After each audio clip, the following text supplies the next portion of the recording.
मधुबन के बाबा, मधुबन के बाबा मुरली वाले, आपका क्या कहना, आपका क्या कहना। ओम शांति। आज 7 जनवरी 2023 के साकार मधुर महावाक्य हैं। आज मीठे मीठे बाप दादा बोले, मीठे बच्चे, तुम्हें बाप द्वारा बाप की लीला अर्थात ड्रामा के आदि मध्य अंत का ज्ञान मिला है। तुम जानते हो अब ये नाटक पूरा होता है, हम घर जाते हैं। बाबा ने कहा, मीठे बच्चे, तुम्हें बाप द्वारा बाप की लीला अर्थात ड्रामा के आदि मध्य अंत का ज्ञान मिला है। तुम जानते हो अब ये नाटक पूरा होता है, हम घर जाते हैं। बाबा आज प्रश्न पूछते हैं कि स्वयं को बाप के पास रजिस्टर कराना है तो उसके लिए कौन सा कायदा है।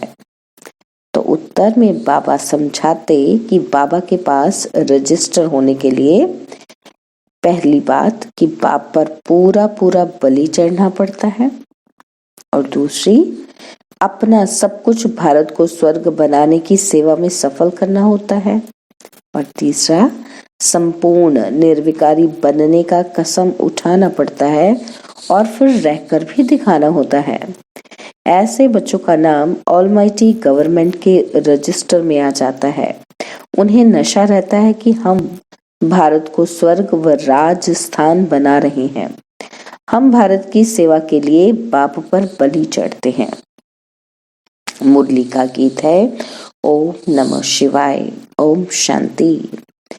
जिसकी महिमा में ये गीत है वही बैठकर अपनी रचना की महिमा सुनाते हैं, जिसको लीला भी कहा जाता है।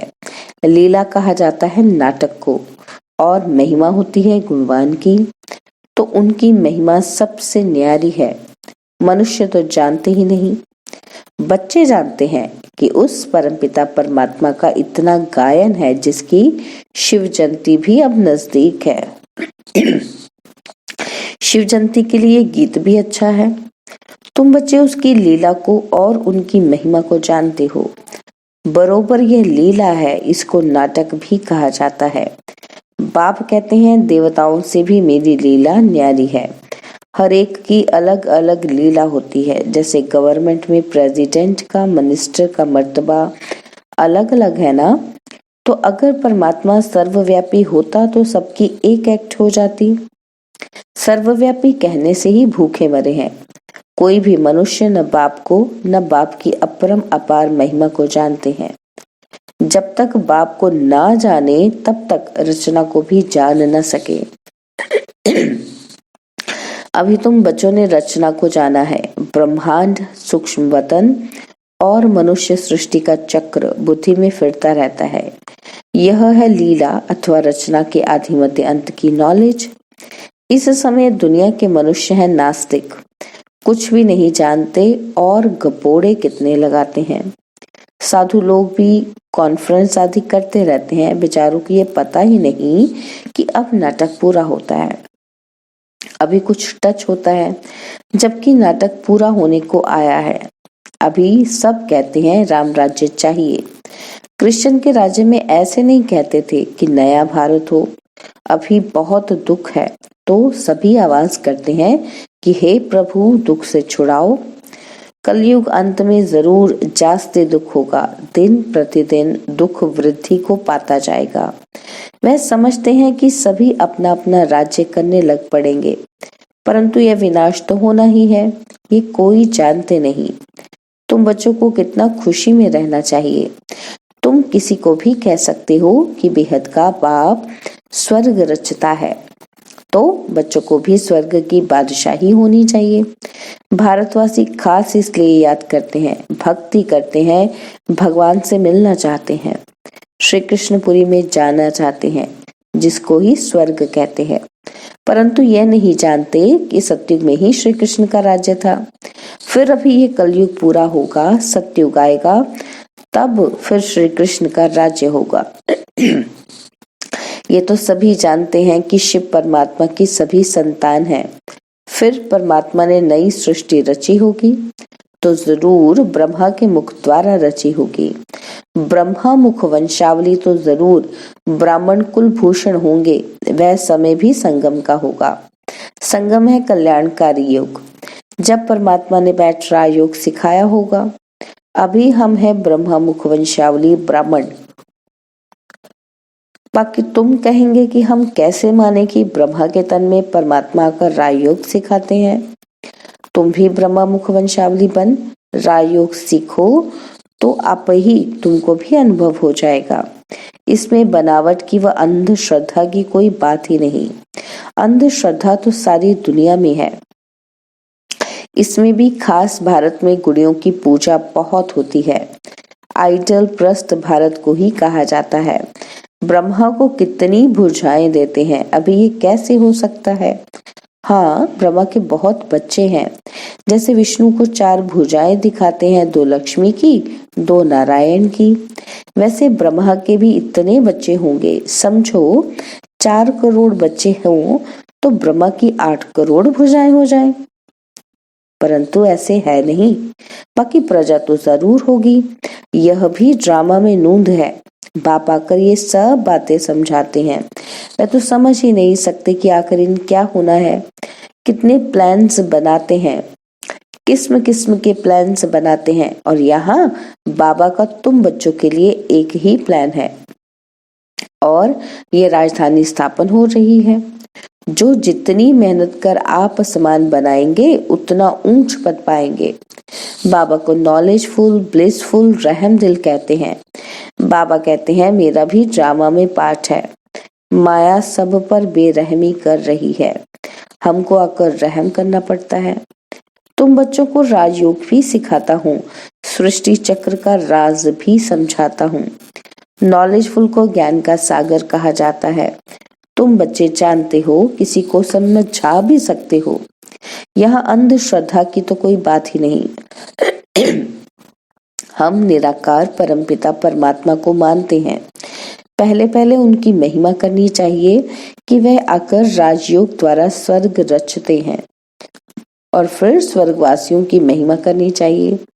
भारत स्वर्ग था तो सभी सर्वगुण संपन्न 16 कला संपूर्ण थे। 5000 वर्ष की बात है। तो परमपिता परमात्मा की महिमा सबसे न्यारी है।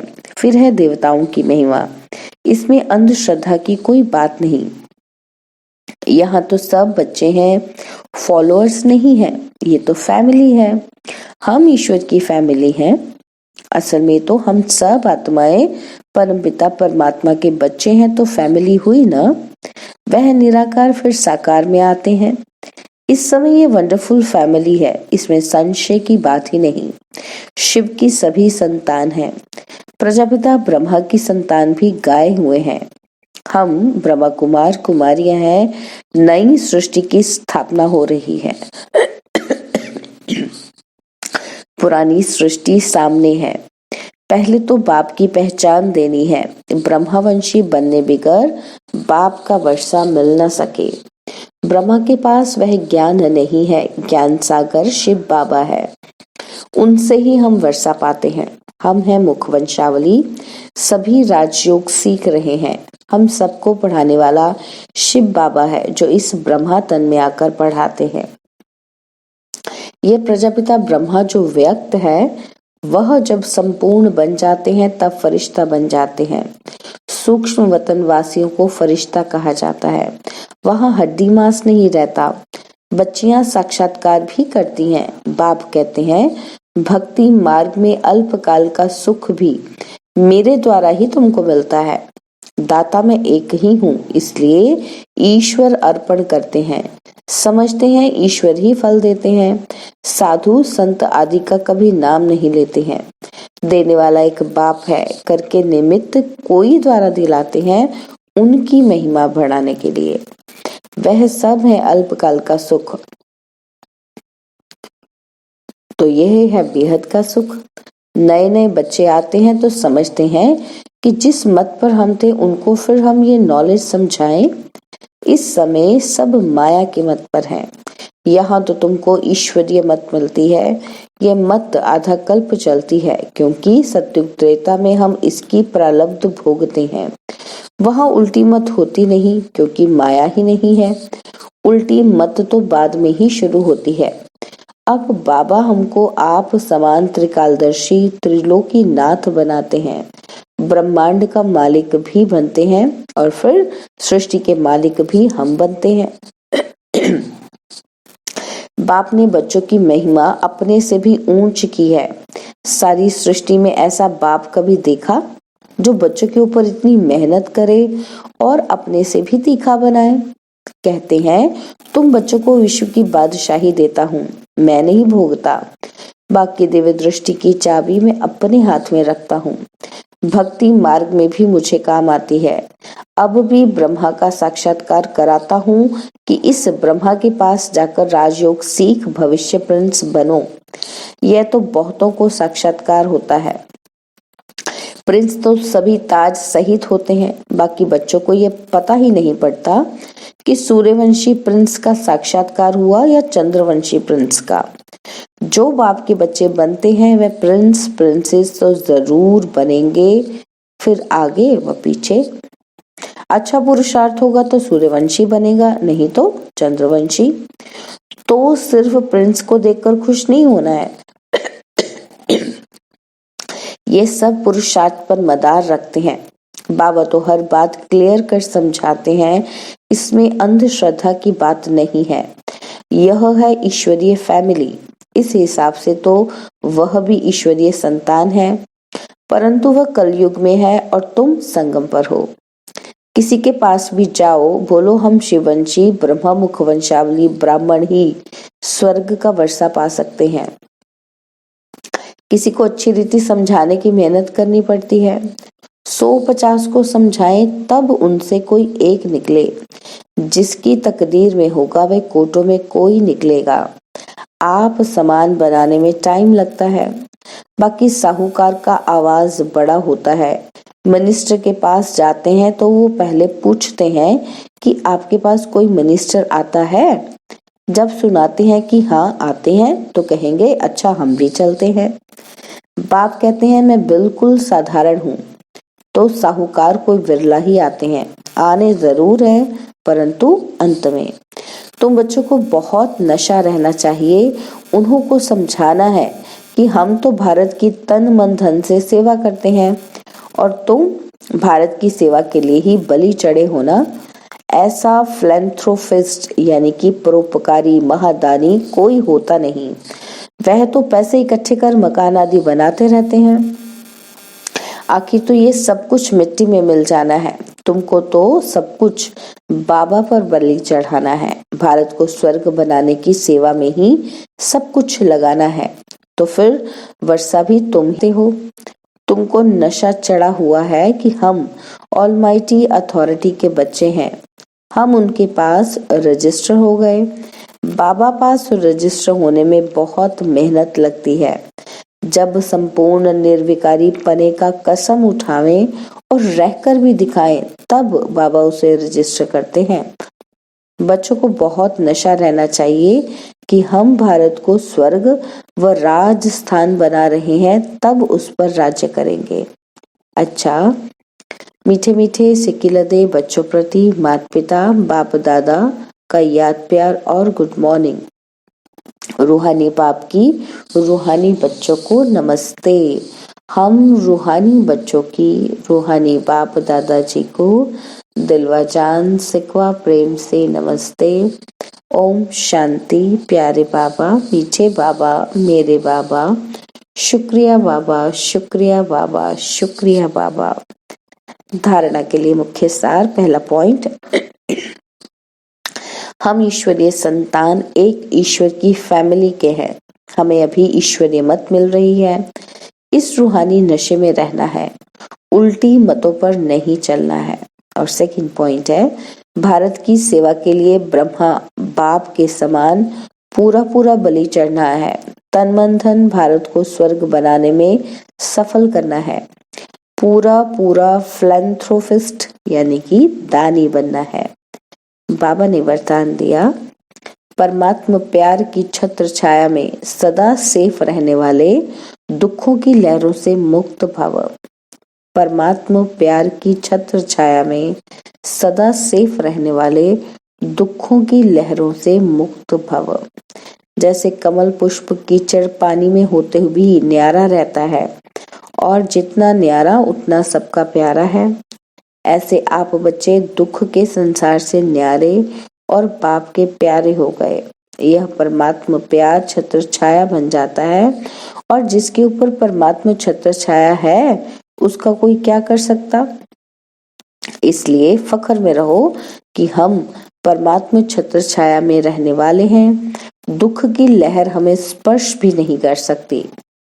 स्लोगन है, जो अपने श्रेष्ठ चरित्र द्वारा बाप दादा तथा ब्राह्मण कुल का नाम रोशन करते हैं वही कुल दीपक हैं। जो अपने श्रेष्ठ चरित्र द्वारा बाप दादा तथा ब्राह्मण कुल का नाम रोशन करते हैं वही कुल दीपक हैं। ओम शांति।